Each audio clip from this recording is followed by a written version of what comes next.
Sorry. Bonus. Für dich als Easy German Mitglied. Ach so, kommt da jetzt noch, während die Musik spielt? Was kommt da? Das haben wir uns noch nicht überlegt. Ach so, einfach ein schwarzer Uns kann man Screen. nicht zeigen, weil ich habe nach unten geguckt, du hast gehustet. Das ist so direkt dieses, sobald die Kamera dann aus ist, schaut alles Okay, ganz anders aus. Ja, bitte alles weiterlaufen lassen, Felix. Ja, Wir nehmen noch mach auf ich. für unsere Mitglieder. Aber machen wir ohne Video oder Ohne mit Video? Video. Können wir mit Video. Aber wenn du das schneiden willst, dann Nee, das ist ungeschnitten. Hauen wir einfach ungeschnitten raus. bei Discord dann, oder was? Ja. Ja, top. Also hallo liebe Mitglieder von Easy German. Feli, das ist echt... Jetzt reden wir Tacheles. Wie hast du deinen amerikanischen Akzent perfektioniert? Hast du daran aktiv gearbeitet oder war das ein Nebenprodukt Oder bist du einfach so deiner gut? ganzen Zeit dort? Also erstmal finde ich es witzig, weil ich viele Kommentare zu meinem Akzent kriege und die sind ganz unterschiedlich. Also viele Amerikaner sagen das, was du jetzt gerade gesagt hast, dass ich einen sehr amerikanischen Akzent habe und oft also wenn ich zum Beispiel nur so Smalltalk mit denen mache, dass die dann oft denken, dass ich Muttersprachlerin bin. Dann kriege ich aber auch genau das Gegenteil auf YouTube ganz oft. Also viele Deutsche kommentieren, warum klingt sie denn nach so vielen Jahren immer noch so deutsch? Gerade auf TikTok letzte Woche auf TikTok haben sich Leute richtig aufgeregt. Das war so ein kompletter Kommentar-Thread mit irgendwie 60 Antworten, wo 5, 6 Leute sich wirklich darüber aufgeregt haben. Also die Leute haben wirklich so Worte benutzt wie, das ist nervig und lächerlich und haben mich da kritisiert. Die nervt das dann höchstens, weil du so gut sprichst und sie nicht, oder? Ich das weiß ist doch es die nicht. Wahrheit. Also ich weiß auf jeden Fall, dass Deutsche meinen Akzent leichter raushören können, weil man es als Deutscher einfach so ein bisschen gewohnt ist, dass man die Landsmänner dann noch eher erkennt, wenn sie eine Fremdsprache sprechen. Und dann kriege ich auch manchmal Kommentare, wo es heißt, du bist weder deutsch noch amerikanisch, du bist ganz klar, ich glaube, der Kommentar war gestern irgendwie, du bist Syrerin, weil das hört man an deinem Akzent. Also es gibt viele Meinungen zu meinem Akzent, deswegen. Wie immer weiß das Internet genau Bescheid, Ja. was Sache ist.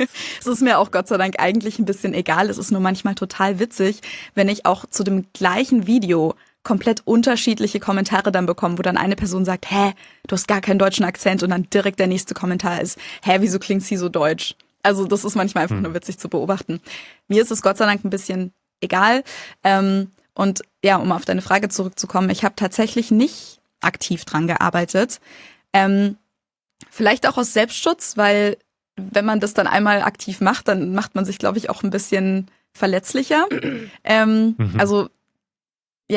Also deswegen, ich habe mich noch nie so richtig aktiv damit beschäftigt, dass mir das jetzt wichtig ist. Mir ist das eigentlich auch gar nicht wichtig, weil ich auch Akzente gar nicht schlimm finde. Und in manchen Situationen versuche ich sogar einen stärkeren deutschen Akzent zu haben, damit ich gleich in der authentischer Interaktion bin.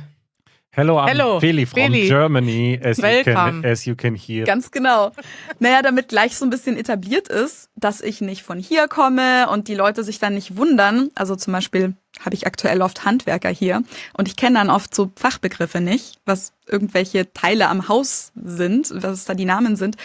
Und dann muss ich halt so richtig blöd nachfragen, was das jetzt gerade für ein Wort war. Hello, und dann ist immer, I'm from Germany. Genau, dann ist I immer ein bisschen understand komisch. nothing. Ja, dann versuche ich das immer gleich so zu etablieren, so nur, dass ihr Bescheid wisst. Also ich komme nicht von hier. Deswegen in manchen Situationen finde ich sogar praktischer, einen Akzent zu haben. Oder halt, sag ich jetzt mal, ausländisch auszuschauen. Aber gut, heutzutage gibt's das nicht mehr, weil die ganze Welt miteinander verschmilzt. Aber vor allem jetzt als Europäerin in Amerika fällt man natürlich gar nicht auf. Also da denken die natürlich direkt, du bist auch Amerikaner.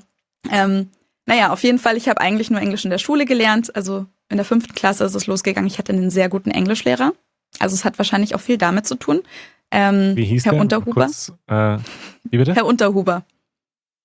Grüße Unterhuber, das ist Grüße doch so ein gehen raus bayerischer. an Herrn Unterhuber. Ja. Falls ihr hier jemand kennt in unserer Discord-Gruppe. Unterhuber und Überhuber.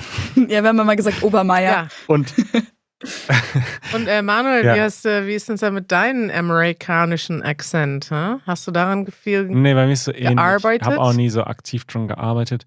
Ich weiß nur, dass ich interessanterweise, glaube ich, als ich aus diesem Austauschjahr in den USA zurückkam, da dachte ich, boah, du bist so geil, du hast so einen geilen Akzent, weil ich gemerkt habe, so mein Akzent ist besser als der von meiner Englischlehrerin.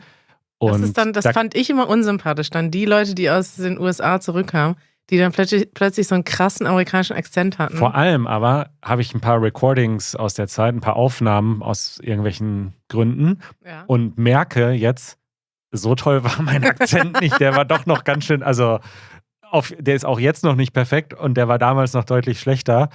Und das ist gut, wenn man da gar nicht, also es ist schon gut, wenn man Wert darauf legt, dass man gut verstanden wird und jetzt nicht mit einem deutschen Thank you-Akzent die ganze Zeit bleibt. Aber man soll jetzt auch nicht, wie du schon sagst, so anfangen, so ich rolle jetzt schon noch alle R's, weil ich bin so amerikanisch. Das ist dann irgendwie auch. Das hatten wir auch an der Schule. Das weiß ich auch noch. Die Leute, die dann nach der 10. Klasse zurückgekommen sind. Da gab es dann einen, der hat sich immer zum Lesen gemeldet im Englischunterricht. Also jedes Mal, wenn es hieß, wer möchte vorlesen? Ich. Ja klar, und alle anderen. Und danach hat sich keiner mehr getraut. Alle anderen dachten sich so, oh Gott, jetzt kommt er wieder. Ja. Ich finde es aber auch ein bisschen schade, dass ich habe das Gefühl, in Deutschland auch irgendwie so eine sehr großer Fokus auf Akzente liegt und viele Leute das Gefühl haben, wenn man eine Sprache lernt, dann muss man klingen wie ein Muttersprachler, wo ich finde, das muss man doch gar nicht. Ebenso, wie du gesagt hast, Manuel, solange man verständlich ist, ist doch alles okay. Also eine Sprache ist ja so viel mehr als nur der Akzent. Das ist ja eben Vokabular, Grammatik, auch das muss man nicht perfekt beherrschen, aber es gibt so viele Menschen in den USA, vor allem, weil hier natürlich so viele Einwanderer sind, die perfektes Englisch sprechen und ein viel größeres Vokabular haben als ich, aber halt einen Akzent haben, einen indischen zum Beispiel oder so. Der ist zum Beispiel ein bisschen schwerer wegzukriegen, weil die Inder in Indien schon so viel Englisch sprechen, dass das halt für die so ihr Muttersprachler-Akzent schon ist. Als Deutscher spricht man ja in Deutschland jetzt nicht im Alltag Englisch wirklich. Auf keinen Fall. Und deswegen, da finde ich das dann lächerlich, dass dann so eine Person zum Beispiel, aus deutscher Sicht vor allem, als weniger fluent, also als weniger halt flüssig in der Sprache wahrgenommen wird oder kompetent wahrgenommen wird, als ich, die halt vielleicht ein viel kleineres Vokabular hat, aber mehr amerikanisch klingt. Das ist ja nur ein Teil. Deswegen, ich finde das teilweise wirklich schade in Deutschland. Und es ist auch so, dass viele Deutsche sich selber unnötig Druck machen. Also es gibt beide Seiten. Es gibt einmal das, dass man auch Ausländer zu stark vorverurteilt oder denen etwas nicht zutraut, weil sie nicht so gut Deutsch sprechen. Und das ist natürlich, glaube ich, in jeder Sprache ein Problem, ne? Dass man denkt, ich klinge jetzt gar nicht so intelligent und gar nicht so witzig und das nervt mich und das dann eigentlich behindert man sich ein bisschen selbst durch diese Gedanken, dass man denkt, ich klinge jetzt gar nicht so gut, dann vielleicht spreche ich doch lieber direkt wieder Englisch. Aber Deutsche haben das selber bei sich selbst auch. Das ist mir schon öfters aufgefallen mit Leuten, die sagen, ich kann nicht so gut Englisch, ich sag besser nichts. Und wenn ein Deutscher sagt, ich kann nicht so gut Englisch, zumindest in unserem Alter, will ich mal sagen, die verstehen eigentlich alles. Ja. Und die können auch alles sagen. Und was sie wirklich meinen ist, dass sie... Ich klinge nicht so toll. Genau, dass sie nicht so toll klingen und dann Angst davor haben, weil es machen sich auch unglaublich viele Deutsche so lustig. Also über Ausländer macht man sich nicht lustig. Da würde ich sagen, ist das eher so ein verborgener Nachteil. Aber Deutsche machen sich gerne über andere Deutsche lustig, die nicht so gut auf Englisch klingen. Zum Beispiel Klassiker, in der Bahn kommt die Durchsage an den großen Bahnhöfen auf Deutsch so, you're connecting trains. Und wenn der auch nur einen leichten Akzent hat, was er meistens hat, weil er ist ja nur mal Zugführer, er ist ja kein Englischlehrer, dann hörst du mindestens 3 Leute lachen oder kichern in dem Abteil. Mich eingeschlossen so ein bisschen. Es ist natürlich auch, Bahn ist auch so irgendwie ist es auch witzig, typisch. Aber irgendwie ist es auch unfair, weil das ist doch toll, dass sie auf Englisch Durchsagen machen. Ja. Also das ist eben genau das, was ich vorher meinte. Da waren dann diese ganzen Deutschen auf TikTok, die sich dann über meinen angeblich so deutschen Akzent im Englischen beschwert haben, obwohl jetzt Muttersprachler das eigentlich nicht so sehen. Und das ist genau das, was ihr gerade beschrieben habt. Die finden das dann irgendwie aus deutscher Sicht so wichtig. Teilweise aber auch schätzen die das komplett falsch ein. Also zum Beispiel bei Josh, eben meinem Podcast-Partner, hatten wir vorher schon kurz im anderen Teil vom Podcast erwähnt, der spricht super, super gut Deutsch. Und wir hatten ein Video gemacht und dann hat er aber Englisch gesprochen. Und dann meinten die deutschen Kommentare plötzlich, der hat aber auch einen deutschen Akzent im Englischen. Wo ich mir denke, nee, ich glaube, ihr kennt vielleicht nur LA-Englisch dann oder, weil das ist kein deutscher Akzent, so redet man hier. Der ist ja offensichtlich Muttersprachler. Deswegen teilweise stimmt das Sprachgefühl dann, glaube ich, auch bei den Leuten gar nicht. Und die Kritik ist dann auch teilweise so ein bisschen einfach aus der Luft gegriffen, weil offensichtlich hat das nicht gestimmt. Aber ich versuche jetzt mal noch einmal ganz kurz, bevor wir die Frage nochmal fertig zu beantworten, weil ich weiß, ich schweife immer aus.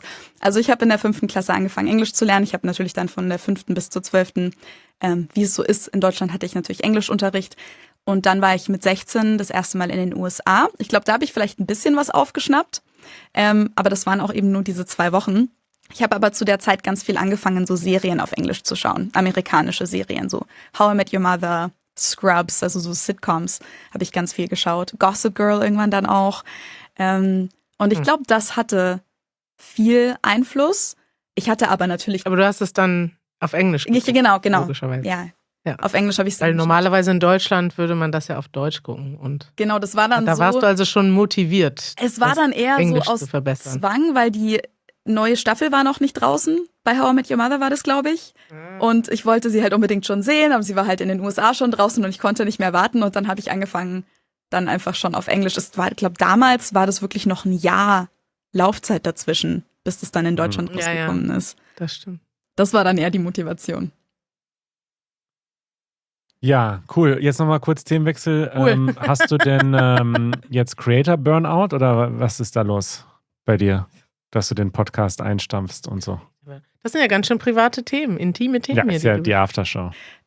Nee, also jetzt nicht unbedingt Burnout, aber wir schaffen es wirklich zeitlich einfach nicht. Also Josh ist schuld, der muss arbeiten in München. ja, wir sind beide schuld. Also ich schaffe es auch nicht. Also ich arbeite eigentlich auch 7 Tage die Woche und meistens bis nachts und ich habe halt auch immer mehr zusätzliche Projekte, die ich irgendwie mache.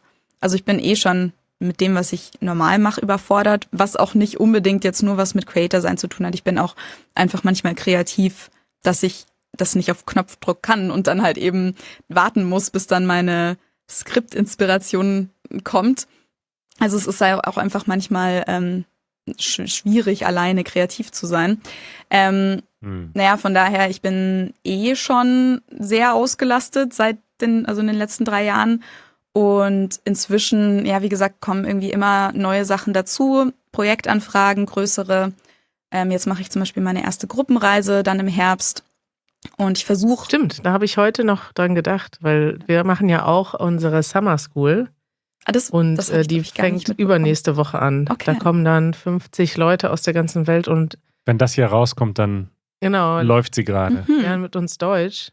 Aber du machst das ja mit Fokus auf quasi Sightseeing, Ja, Traveling, ne? genau. Also ist jetzt nicht zum Sprachenlernen und du machst wahrscheinlich dann alles selber. Ich habe noch, als ich das gesehen habe, diese Ankündigung, dachte ich, krass, da hast du dir was vorgenommen, weil das klingt nach viel Arbeit. Wir haben unsere Summer School machen wir mit einer Sprachschule in Berlin zusammen. Das heißt, die kümmern sich eigentlich um alles und wir machen nur das Nachmittagsprogramm. Und Auch das ist schon irgendwie. das ist schon ziemlich viel Arbeit. Also da stecken wir schon ziemlich viel Zeit rein. Nee, also ich aber mache es auch krass, nicht du fährst- alleine. Da muss ich kurz... Ah, okay. Nicht, dass ich jetzt hier die ganzen Lorbeeren... ich mache es mit einer Reiseagentur. Auch. Also die okay. machen... Das heißt, die kümmern sich um die ganzen Unterkünfte, Versicherungen und so. Genau. Und du bist dann quasi dabei und begleitest die Leute durch Deutschland. Genau, also wir haben auch einen Guide, einen professionellen Guide dann, einen Reiseführer dabei, aber ich bin quasi, ja, Host heißt es jetzt in dem Zusammenhang. Also ich bin nicht der Guide, ich bin der Host. Ich bin aber halt schon auch jemand, der engagiert ist und wenn ich jetzt schon sowas veranstalte, dann versuche ich halt schon auch da noch einen Mehrwert zu bieten und ich habe mich jetzt schon in den letzten Monaten viel um die Leute gekümmert und alle Fragen beantwortet und ich helfe dann auch, die vom Flughafen abzuholen, weil ich dann schon, die kommen dann nach München, also München ist unser erster Stopp und ich bin dann schon vorher in München und ich bin da ja local, deswegen dann habe ich irgendwie noch, bevor der offizielle Trip anfängt, habe ich noch einen gemeinsamen Oktoberfestbesuch geplant für Leute, die schon früher ankommen wollen. Weil wir haben das so getimt, dass das direkt nach dem Oktoberfest losgeht, damit es auch nicht mehr ganz so chaotisch ist in München und die Preise nicht mehr ganz so schlimm sind, aber eben auch mit dem Gedanken, dass die Leute, die aber gerne zum Oktoberfest kommen würden, einfach schon ein paar Tage früher kommen können. Und dann noch so das Ende vom Oktoberfest mitbekommen können. Und da habe ich zum Beispiel einen Tisch reserviert. Und ja, also ich bin dann da schon auch engagiert. Ich bereite die Leute vor, ich nehme dann da Videos auf. Deswegen, obwohl das durch eine Reiseagentur jetzt stattfindet, ist das dann trotzdem auch extra Arbeit, die man natürlich sonst nicht hätte. Und Planungen. Und ich muss ja auch mir dann da meinen Urlaub nehmen und alles. Oder was heißt Urlaub? Also als Selbstständiger ist es ja dann, heißt es dann extra Stress vorher und extra Stress nachher. Klingt nicht wie Urlaub. Ja. Wie es halt so ist. Und ja, also wie gesagt, es ist nicht wirklich Creator Burnout. Es ist einfach gerade zeitlich, schaffen wir es nicht mehr. Viel zu tun. Und irgendwie ist dann dadurch auch so ein bisschen Ja, das ist so ein bisschen in den letzten Monaten zur Pflicht geworden, dass wir gesagt haben, nee, scheiße, wir müssen eigentlich noch eine Podcast-Episode aufnehmen. Wir haben eigentlich beide keine Zeit, wo schieben wir es noch rein? Und das ist irgendwie nicht mehr so das Wahre gewesen. So wollen wir den Podcast ja nicht führen, dass das irgendwie so wie eine Pflicht sich anfühlt. Ihr könnt ja auch später weitermachen, also es muss ja nicht für immer sein. Genau, das stimmt, auf jeden Fall. Ja, stimmt. Wir haben auch mal 2 Wochen Sommerpause gemacht. Wir haben auch mal 2 Wochen aufgehört. Jetzt vor kurzem. Schnell wieder eingestiegen. Ja. Feli, das war sehr spannend und sehr schön. Die Zeit ist unglaublich schnell umgegangen. Ich rede sehr viel. Es war sehr schön. Das kann man nicht so. Wir reden ja auch gerne viel. Wir sagen dir nochmal Bescheid, wann wir es posten, aber es dauert noch so 2 Wochen. Alles klar.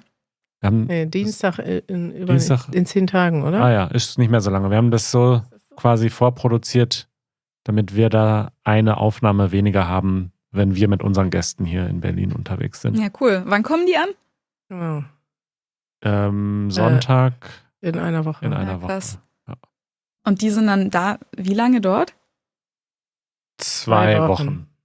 Also intensiv, also bis 12 Tage. Ja.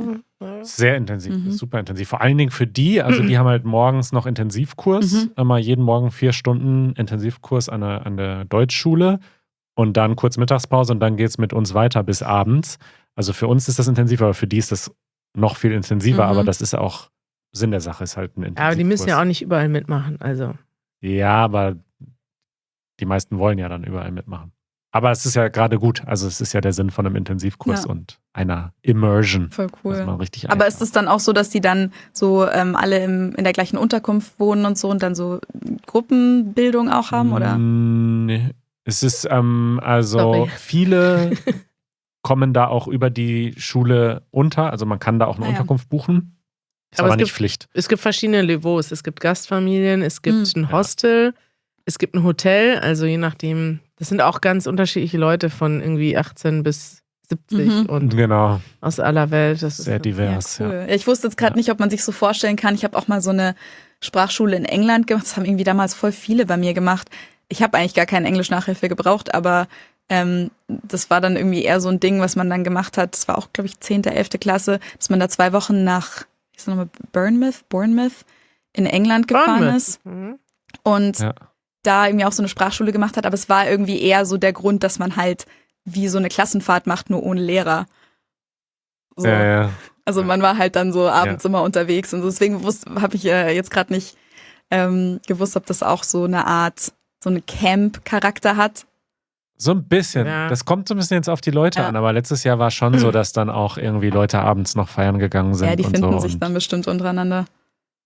Die finden sich. Ja, cool. Feli, vielen Dank, dass du dir Zeit genommen hast. Danke für uns. Euch. So viel auch noch. Ja, ich hoffe, ich habe nicht zu viel gelabert. Das ist immer so schwierig. Auf keinen Fall. Auf gar keinen Fall. Ich kann so viel zu den ganzen Sachen sagen.